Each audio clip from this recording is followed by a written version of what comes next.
Voici Miss Univers, c'est une toile de 1963 de l'artiste autrichienne Kiki Kogelnik. Kiki Kogelnik est née en 1935 à Bleiburg, en Autriche. Elle va faire des études en école d'art à Vienne entre 1954 et 1958. Et puis en 1961, lassée par la pesanteur de l'Autriche d'après-guerre et par son conservatisme, elle décide de tenter l'aventure américaine. Elle va d'abord à la Santa Monica, puis à New York, où elle va vivre toute sa vie.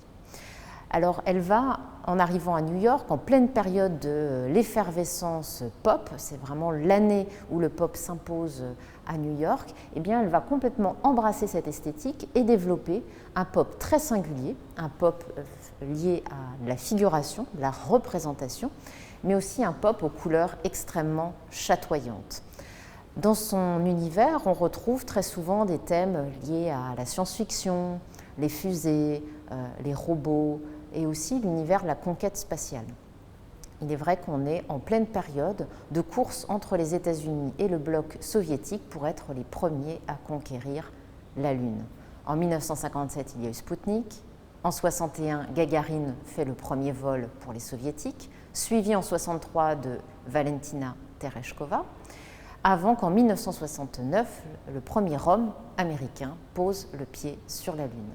D'ailleurs, à cette occasion, Kiki Kogelnik va tout au long de la soirée faire une performance en direct dans une galerie avec la réalisation de sérigraphies célébrant ce moment historique. Alors cette question de la conquête de l'espace ou des corps flottants, qui est vraiment un grand thème de l'époque, se retrouve ici dans cette Miss Univers qui date de 1963. On voit ici une sorte de figure anonyme, comme souvent dans la peinture de Kiki Kogelnik, le visage n'est pas dessiné, et on a l'impression d'une sorte de super-héroïne qui prendrait son envol.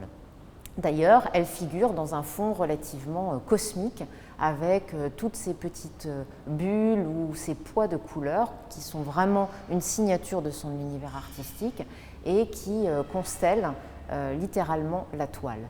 Cette héroïne, elle porte dans son ventre la Terre.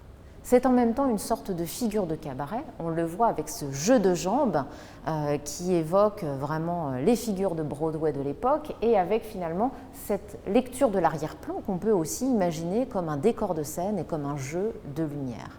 Donc elle joue sur vraiment ici la fusion de ces deux univers.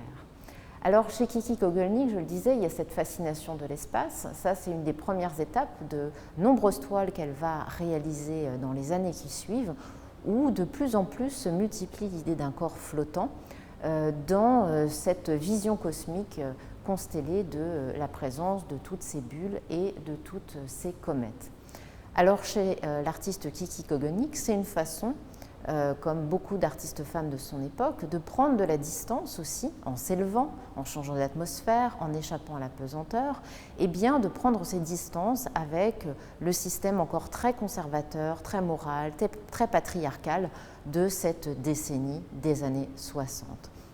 On trouve aussi sur cette toile l'amorce d'un vocabulaire qui va se développer dans les années qui suivent avec l'idée de corps augmenté, de corps hybrides qui petit à petit vont introduire des rouages, des éléments évoquant des corps de robots. On est en pleine révolution technologique. On se prend à rêver d'un monde futur qui peut parfois être un monde de progrès avec des prothèses, avec des choses qui vont permettre finalement aux hommes et aux femmes de mieux vivre, mais aussi une vision un peu dystopique de pourquoi pas un futur où la machine prendra le dessus sur l'homme. Cette toile est un peu annonciatrice de toutes ces périodes à venir de Kiki Kogelnik et on voit ici vraiment cet univers extrêmement chatoyant si spécifique à l'artiste autrichienne.